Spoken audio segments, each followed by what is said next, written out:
എങ്ങനെ പറയാന്ന് എനിക്കറിയില്ല. പക്ഷെ എന്തായാലും എനിക്ക് ഇഷ്ടമായിരിക്കുന്നത്. നിങ്ങൾക്കും ഇഷ്ടമായിന്ന് ഞാൻ വിചാരിക്കുന്നു. എനിക്കും ഇഷ്ടമായിക്കിന്. പക്ഷെ എനിക്ക് കുറച്ച് കണ്ടീഷൻസ് ഒക്കെ ഉണ്ട്. അതിനെന്താ പറഞ്ഞോ? ഒന്നുമില്ല, എനിക്ക് ഒരുപാട് ഫ്രണ്ട്സ് ഒക്കെ ഉണ്ട്. ഞാൻ എപ്പോഴും എന്റെ ഫ്രണ്ട്സിന്റെ കൂടെ പുറത്തൊക്കെ പോകുന്ന ഒരാളാണ്. ഞാനും ഫ്രണ്ട്സിന്റെ കൂടെ പുറത്തൊക്കെ പോകുന്ന ആൾ തന്നെയാണ്. എന്നെ കല്യാണം കഴിഞ്ഞെന്ന് വിചാരിച്ചിട്ട് അടുക്കളയിൽ തന്നെ ഇരിക്കാനൊന്നും നിങ്ങൾ പറയരുത് കേട്ടോ. എനിക്കൊന്നാമത് ഫുഡ് ഉണ്ടാക്കാൻ അറിയില്ല. ഞാൻ ആ വഴിക്ക് പോലുമില്ല. എനിക്ക് വേണമെങ്കിൽ നിങ്ങൾ ഉണ്ടാക്കി കഴിക്കാം. പിന്നെ എന്നെ കല്യാണം കഴിക്കാൻ ഫുഡ് ഉണ്ടാക്കാൻ വേണ്ടിട്ടൊന്നല്ലല്ലോ. അല്ലല്ല, പിന്നെ എനിക്ക് അങ്ങനെ പ്രത്യേകിച്ച് കണ്ടീഷൻസ് ഒന്നുമില്ല. പക്ഷെ ഞാൻ പണിക്ക് പോകല് കുറച്ച് കുറവാണ്.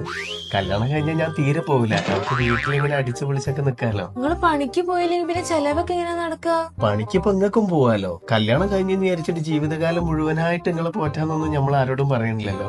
നിങ്ങൾക്ക് നമ്മളെയും പോറ്റാലോ.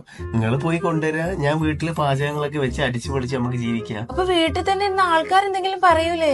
ആൾക്കാരെന്തെങ്കിലുമൊക്കെ പറഞ്ഞോട്ടെ, നമ്മൾ അതൊന്നും നോക്കണ്ട. നമ്മൾ കുറച്ച് പുരോഗമന ചിന്താഗതിയുള്ള ആൾക്കാരല്ലേ. ആൾക്കാരോട് പോയി പണി വെക്കാൻ പറയും. അപ്പൊ നിങ്ങൾ എത്രയും പെട്ടെന്ന് ഒരു പണി എന്തെങ്കിലും സെറ്റാക്കി ഞാൻ കല്യാണത്തിന് നോക്കിയാൽ പറയാം.